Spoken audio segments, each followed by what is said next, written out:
Here's Toby! Hello people of YouTube, and it has been a while, has it? I missed you guys. Did you miss me? I missed you too.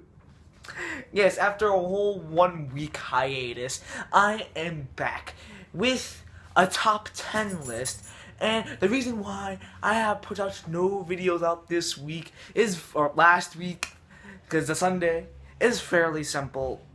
I have been busy up the buttonhole. And my dog wants to leave. What do you want? You want to be featured on a YouTube video? Y'all remember him? If you've seen my Lucky Star review and some of my other videos, you probably remember my dog. Yes, he will soon be the thumbnail of this video. Anyway, I am back with a top 10 list, and without any dilly-dallying, I must go through this quick list pretty quick. And my God, you just want to leave, do you? Hey, you want to leave? Yes? No? This dog. You know, sometimes he'll just... Wow. Alright, whatever. Anyway, let's run through this list pretty quick. And we're going to be discussing the top 10 underappreciative or underrated animes that I have seen.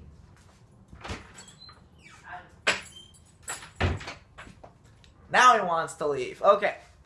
So we're going to discuss the top 10 most underappreciative animes. Now, what I mean by underappreciative is that I mean that these animes don't get the spark. They don't get the flair that they need to have a name for himself. Sure, there's a fan base for them, but a small percentage because it keeps getting overshadowed by the newer mainstream animes, you know, like Tokyo Ghoul and Parasite, which I want to watch that. Parasite is an interesting anime. But anyway, we're going to be discussing a ton of them. So without any further ado, let us go on with this list. So number 10, striving to be the number one ninja in the entire world, is Ninja Nonsense. This anime is hilarious. Definitely one of the most funniest, lighthearted, and endearing anime to watch. If you're in for a more etchier anime, this is your case, okay? It's really funny about a girl named Shinobu who meets a girl named Kaede and establishes this nice bonding relationship with wacky situations, misunderstandings, and etc. It's a really enjoyable anime, and I recommend it to everyone who loves the ecchi genre. Running through the ecchi list of the anime, we have A School Full of Monsters, you would call it the Monster High of anime, Rosario Vampire. This anime is without a doubt one of the most... it was definitely one of the most interesting animes I've watched. It's definitely actually the first anime I watched alone by myself in the middle of the night. If you know what I'm saying. If you've seen the anime, you know what I'm talking about. But anyway, Rosario Vampire is about a boy named Skune as he attends this school full of monsters called Yokai Academy, and he meets a vampire, a succubus, a witch, and various other ice queens, and various other characters. It's a really funny, lighthearted anime, and it's definitely worth your time watching.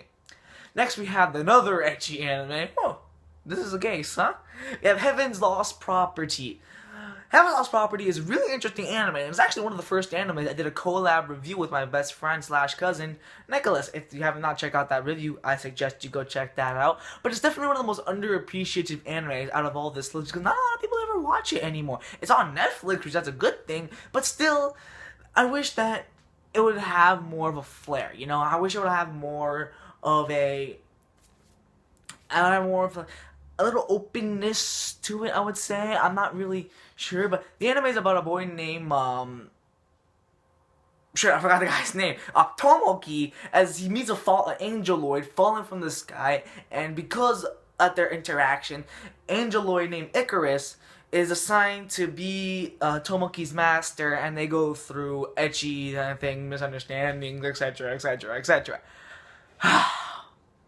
And last but not, okay, and yes, we have yet another romance comedy anime. We have My Bride is a Mermaid. That's number 7. My God, I'm running through this list pretty quick. I should really just start taking my time now.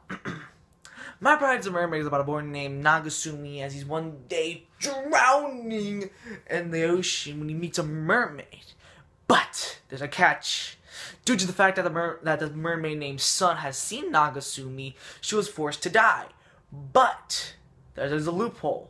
Since they both don't want to die, Nagasumi and Sun are forced to have this relationship as a husband and a wife. And let me tell you, this was one of those animes that has a forced relationship that is done right. Because let me tell you, this anime, unlike some other romance comedies that have a forced relationship but done wrong, this anime had a forced relationship, but it was done right. It was, I love the relationship between Sun and Nagasumi. They're both excellent.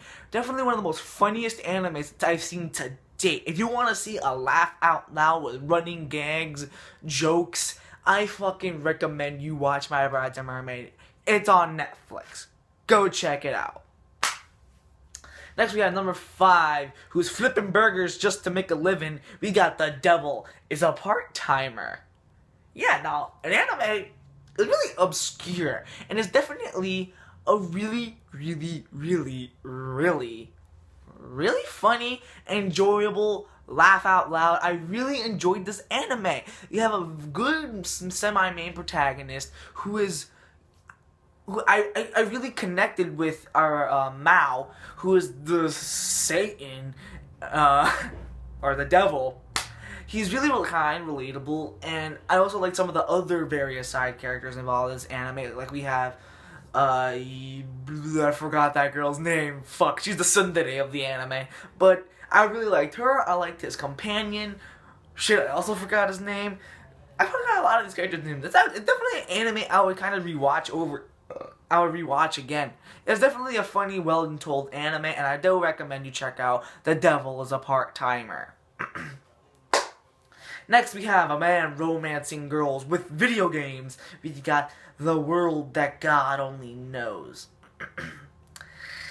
Yes, going back to harem and romance comedies, this was a romance comedy that really was different from any other harems that I've ever watched. Because, due to it's about a boy named Katsuragi Kenma, who signed a contract with the devil and is forced to romance these girls to get the loose souls out of their soul. So then now, it's up to Kenma to romance a bunch of girls and to take all the loose souls. Now the different thing about this anime was that not only our main protagonist Kenma romances all these girls, but after he romances these girls, they lose their memory of them ever being together, which is really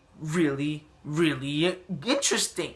When have you ever seen a harem anime that really discussed that that really has, okay, I'm gonna romance this girl and that girl's gonna completely forget everything that happened? There are animes that have done that and they have epically failed. Either way, it's really enjoyable, laugh out loud, definitely one of the most funniest animes I've ever seen with breathtaking animation. I recommend you go check out The World That God Only Knows. Going to a more darker and deadly and really, if you take Sailor Moon and you throw it out the window, you get Puella Magi Magicka. Definitely one of the most underwhelming, underappreciative animes that's probably on this list, because I've actually seen multiple people say that this anime was a piece of crap. I've actually met those people. Due to my experience watching this anime, I say otherwise. That's their opinion, but to me, I fucking loved Puella Magi Magicka. Even though that movie 3 was a kind of a piece of crap, actually there were a few things that were in the movie that I really enjoyed, but we're not going to get into that. What I really enjoyed was that the dark, like one of the most dark, thrilling animes that you'll ever see, especially for this type of genre, the freaking magical girl genre. You expect that to have some serious blood and gore.